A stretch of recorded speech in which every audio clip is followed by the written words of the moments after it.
જજીસ બંગલો cross road પર અકસ્માતની ઘટના સામે આવી છે। મહિલાને મર્સિડીઝ કારે અડફેટે લેતા તે ઇજાગ્રસ્ત થયા છે કે જ્યાં કશ્મીરા ઠાકર નામની મહિલાને કારે અડફેટે લીધી હતી। ટ્રાફિક પોલીસની કાર ચાલક વિરુદ્ધ કડક કાર્યવાહી પણ અહીંયા જોવા મળી રહી છે। મહિલાને મર્સિડીઝ કારે અડફેટે લેતા તે ઇજાગ્રસ્ત થઈ હતી। આ સમગ્ર અકસ્માતના સીસીટીવી પણ સામે આવી રહ્યા છે અને આ સીસીટીવીમાં પણ જોવા મળી રહ્યું છે કે એક મર્સિડીઝ કાર ત્યાંથી આવે છે અને મહિલાને અડફેટે લે છે। हाल तो ट्राफिक पुलिस सक्रिय बनीने कार चालक विरुद्ध कड़क कार्यवाही पण करवामां आवी रही छे।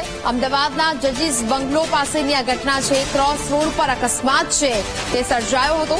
महिलाने मर्सिडीज कारे अडफेटे लेता ते इजाग्रस्त थई हती।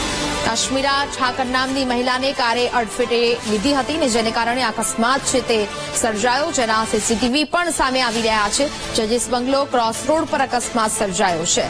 સંવાદદાતા અનિતા ફોન લાઈન પર જોડાયા છે। અનિતા, અમદાવાદના જજીસ બંગલો ક્રોસ રોડ પર અકસ્માત સર્જાયો, શું વિગત?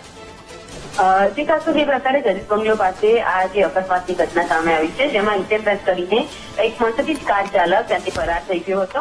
28 ફેબ્રુઆરીના રોજ રાત્રે 8 વાગે આ મહિલા જે પોતે ત્યાં પસાર થઈ રહી હતી, દરમિયાન મર્સિડીઝ કાર ચાલકે તેમને અડફેટે લીધા હતા।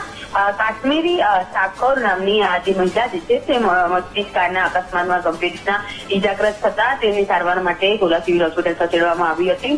મહત્વનું છે કે અકસ્માત કરનાર જે કાર ચાલક છે તે કાર લઈને ફરાર થઈ ગયો હતો, જેથી એ ડિવિઝન ટ્રાફિક પોલીસે હાલ તો કાર ચાલક વિરુદ્ધ ગુનો દાખલ કર્યો છે અને આ સમગ્ર ઘટના જે સીસીટીવીમાં જે કેચ થતા આ જે કાર ચાલક કોણ છે તેના જે નંબર પ્લેટના આધારે પોલીસ દ્વારા હાલ જુદી જુદી ટીમો બનાવીને તેની શોધખોળ શરૂ કરી છે। બિલકુલ અનિતા, જાણકારી બદલ આભાર।